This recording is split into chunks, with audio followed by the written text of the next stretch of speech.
तर जिल्हा परिषद आणि पंचायत समिती या ठिकाणी भाजपच मोठा पक्ष दिसतोय। सिल्लोडमध्ये डोंगरगाव गटातनं शिंदेंच्या शिवसेनेचा विजय झालाय। तर डोंगरगाव गटातून देवीदास पालोदकर हे विजयी झाले असल्याचं आपल्याला पाहायला मिळतंय। सिल्लोड डोंगरगाव गटातून आता शिंदेंच्या शिवसेनेचा या ठिकाणी विजय झाला असल्याचं पाहायला मिळतंय। आणखी एक निकाल जिल्हा परिषद गटातला सिल्लोड डोंगरगाव इथे देवीदास पालोदकर यांचा विजय। शिंदेंच्या शिवसेनेचे ते उमेदवार होते।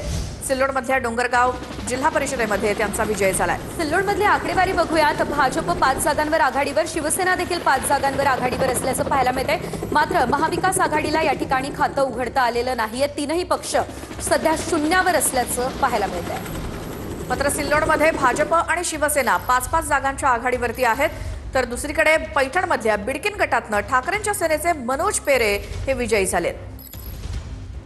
बिडकीन गटातून ठाकरेंच्या सेनेचे मनोज पेरे हे विजयी झाले असल्याचं आपल्याला पाहायला मिळतंय। दिलासादायक बातमी ही ठाकरेंच्या शिवसेनेसाठी। पैठणमध्ये आणखी एक ठाकरेंचा उमेदवार विजयी झाला। आकडेवारी जर बघितली तर भाजप 0, शिवसेना 12, ठाकरेंची शिवसेना 3 आणि काँग्रेस 1 जागेवर आघाडीवर। पैठणमधली ही आकडेवारी आपण बघितली, त्याचे अपडेट आपण घेतोय। तिथे दादांच्या राष्ट्रवादीला 2 जागा, शिंदेंच्या शिवसेनेला 12 जागा, भाजपला एकही नाही, पवारांच्या राष्ट्रवादीला एकही नाही, काँग्रेसची 1 जागा, तर ठाकरेंची शिवसेना 3 जागांवर आघाडीवर। आणखी एक मोठी अपडेट समोर येते। माढा मोडनिंब गणातून राष्ट्रवादीच्या प्राजक्ता पाटील या विजयी झालेल्या आहेत।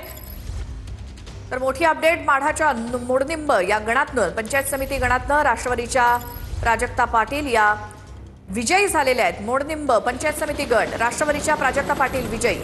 माढ्याच्या आकडेवारी जर आपण पाहिली तर भाजपला 3 जागा या ठिकाणी आपल्याला मिळताना दिसत आहेत। तर महाविकास आघाडीला पुन्हा एकदा या ठिकाणी देखील खातं उघडता आलेलं नाहीये।